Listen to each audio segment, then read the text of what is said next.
Hey guys, how you doing? This is Ed from Zeptons. I hope you're having an awesome day. So I'm at Spoonfest 2015 and I'm with Max. Max, how you doing? Good, thank you, sir. Excellent stuff. So Max is a friend of mine, come over from Austria, specifically for this event, and we're friends before that on social media. Now, there's a reason why I'm doing this video. So a lot of you know, obviously, this is primarily a bushcraft-related YouTube channel, but obviously we cover a lot of the crafts, woodworking and so forth. So speaking to Max and seeing the work that he was doing, he worked on a design for a strop, and it's a very simple design, but I think it's quite ingenious, especially for the bushcraft community, because it kind of covers a lot of facets. So what we're going to do, I want to jump behind the camera, I'm going to show you the work that Max has been up to, just to get a closer look. So Max, what are we looking at? We're looking at your design for your strop, okay?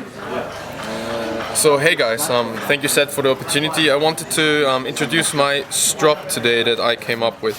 I'm working a lot with different blades, with axes, with normal straight knives, with bushcraft knives and with hook knives, and I needed to have a strop that probably does it all. Right. So because I'm a big fan of stropping and honing instead of sharpening my stuff all the time, I wanted to have a strop that was not only having a flat surface, but it also needed to have a curved surface in order to do all kinds of different hook knives and chisels as well, the inside of gouges and stuff. And basically what I did is I took a hard piece of beech, which is in this case 4 centimeters wide, and the strop surface is 20 centimeters long. And I made a smaller version that is very practical for bushcrafters who just want to have a small carving kit with them. So in this case it's 4 centimeters wide and it's 10 centimeters long, and it fits very practically in a pocket or in your bushcraft bag or in your Maxpedition EDC kit. So what it does basically, it has a flat surface and I rounded the edges, so you have a perfectly straight and rounded edge that has also the split suede leather on it. You can apply your compound to whichever you want to use, and since it's double-sided, you can apply different kinds of compound, or you just want to stick with the plain side that you can just do the finest honing on the leather itself. Gotcha. So the way it works with the longer one, it has a very small handle in order to still keep it compact.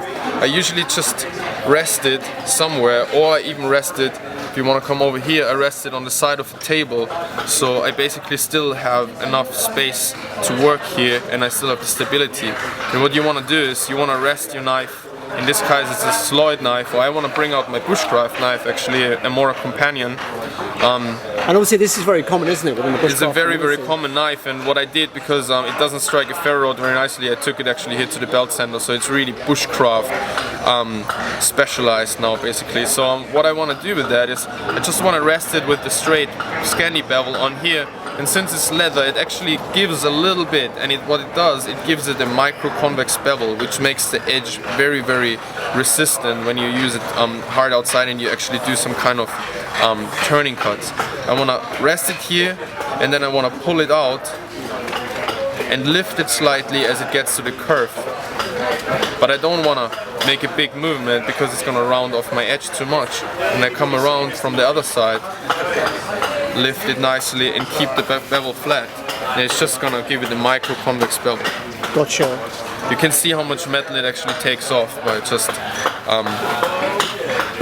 so you typically compound one side of it and leave the other side clean? Very much, I do it very much, but there's very different compounds out there, and if you're finding to use your knife a lot, this is a very fine compound. You might want to have a medium compound as well, right. In order just to cut a little bit more, and just in order to probably sharpen it a little bit more in the way. Right. And then I always go over the very fine compound. And what I want to show you as well is when we take a typical hook knife, a smaller one, because the hook cam here for spoon carving is not very common, but these are very common among bushcrafters as well. This is a Hans Carlsen sloyd knife, hook knife, and I can hold it, I can rest it somewhere, or I hold it, or I rest the strop somewhere, however you prefer, and then you can very controlled, you can actually work the inside of your hook knife, and you can keep the bevel completely flat on there, because unlike the outside that you want to convex a little bit, the inside you want to keep completely straight to make it really nicely come out of the cut.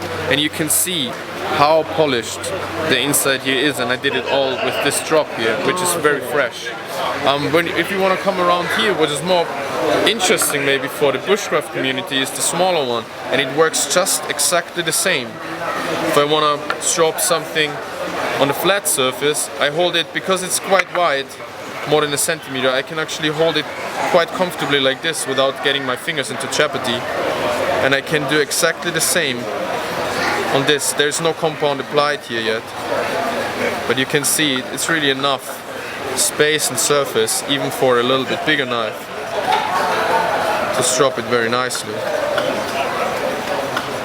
And then I take the same one and I rest it again on the table, and I can do exactly the same to my hook knife. So yeah, probably for camp or for your base camp, for your tent, this is a very nice option, and whatever you want to take on the run, so to say, the little pocket strop is probably the best option for you to go.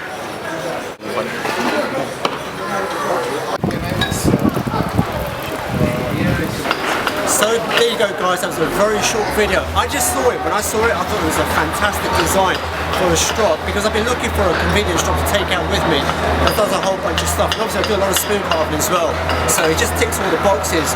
What I'm going to do, Max, first of all, thank you for taking the time out to make the video. Thank you very much for giving me the opportunity. I know, man. Sounds like Arnold Schwarzenegger, man. Seriously, from Austria as well. Is he Austrian or is he Swiss? Get to the chopper! Get to the chopper, I want you to close the bike immediately. That's what it is, right? But he's an awesome guy. We've been hanging out at Spoonfest. Apologies for the noise, there's just a lot going on, and we wanted to really kind of like get this video out there. What I'm going to do, Max is relatively new now to the whole social media field. He's a very experienced guy, a lot of knowledge, and just an awesome guy.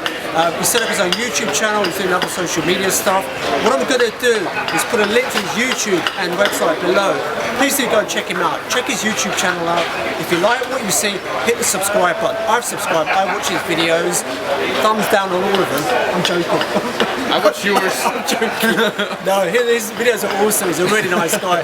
So please do go check him out. I really do mean that. If you like what you see, subscribe to his channel. If you want to find out more about the strops that he makes and other work that he does, because he does make these himself, then I'll put a link to his website or his YouTube. Just contact him. I'm sure they can contact you. Yeah, definitely. Any way you want. I have an Etsy shop as well.